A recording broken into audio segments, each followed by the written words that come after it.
I'm Sally Mills from Lavolta, and welcome to Digital Bullets. We put together a series of questions about issues and developments within the digital sector. We've asked some senior people and industry experts to give us their point of view. We've also given them 20 seconds to answer the questions or they get the chop.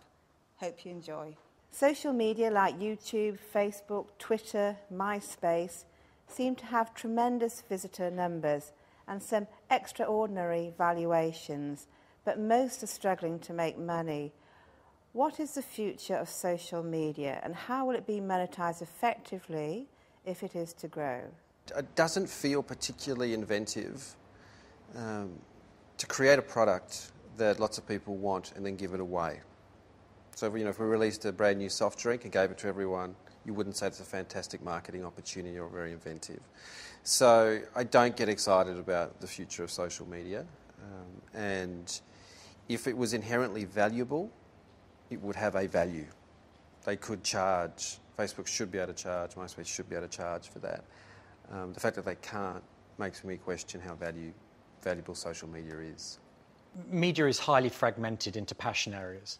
And I think the problem we're seeing at the moment is that businesses haven't realised that audiences have moved and they haven't moved to address those audiences. I think there's always going to be a huge disparity between the volume of inventory generated and the share of money that is generated by social media sites. That said, they're here to stay. There's going to be more, what's the next YouTube, what's the next MySpace, what's the next Facebook? I don't know, but the whole peer-to-peer thing is here to stay. It's going to evolve into another level, whatever that is. It's going to go very mobile, I think. But I think they're going to always struggle to make money out of the huge amounts of inventory that they're going to generate. I think that with hype within the media, it brings dollars, it brings advertising spend. But as the market settles, now the biggest challenge is for brands and how they actually become part of the conversation between the people rather than just being the pretty pictures and display advertising that sits around the side. And of course the silver bullet is the monetization of member data. I still think it holds great promise, but I think there's tremendous risks around privacy. And I think we can get the balance right because I think it will ultimately deliver an experience that the consumer wants because it will be more personalised. There was a great saying that Rupert Murdoch had in the early days of the internet boom. He said that it's like a gold rush, but you didn't know actually which patches had the gold in it. And we're seeing a little bit of that with social media and social networking sites. MySpace does make good money out of their advertising options. It's just that I don't think they've found scale yet. I think doing it well with scale is going to be the trick. I think social media is here to stay, and what's interesting though is that the success of MySpace and now Facebook demonstrates that there's always another social media network around the corner. Having said that, they deliver substantial audience, substantial reach. Monetising that's difficult, as Rupert Murdoch has said recently. A lot of people are trying to find that, but it's an important part of the media mix, both for advertisers and consumers. It's got a long way to play out yet. But I think the next step is really about analysing the social networks, finding the influencers within those social networks, finding the people who can become advocates for your brand within their own network. And that's really when it becomes very valuable. In essence, maybe my network becomes valuable to me. So who's to say that the size of my network actually gives me a value as an individual?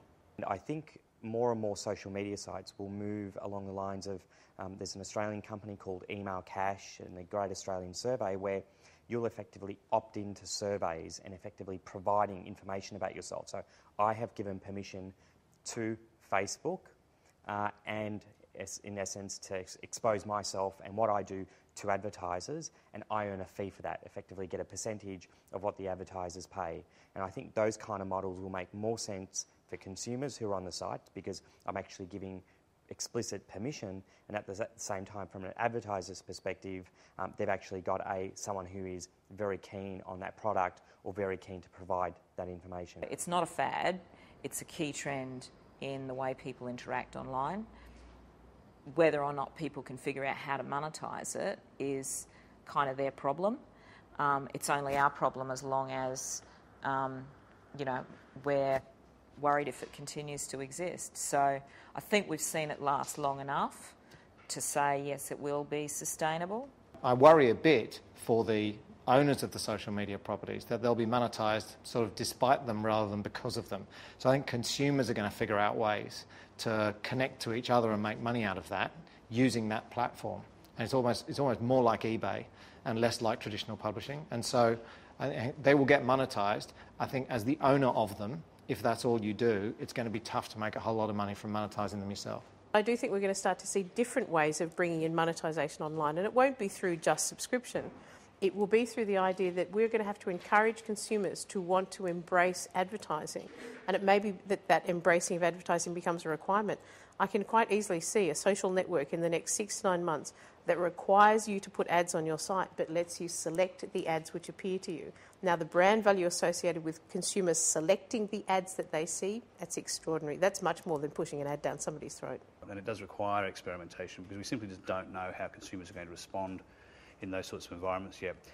What I have noticed is a lot of talk about LinkedIn, which of course has been around for a lot longer and it's quite specific and it's quite business orientated, seem to be the ones that are quietly being profitable. So it's probably worth having a look as to why that's happening. It could be very unique to the fact that it's a business social networking science, but I think they've obviously cracked something there.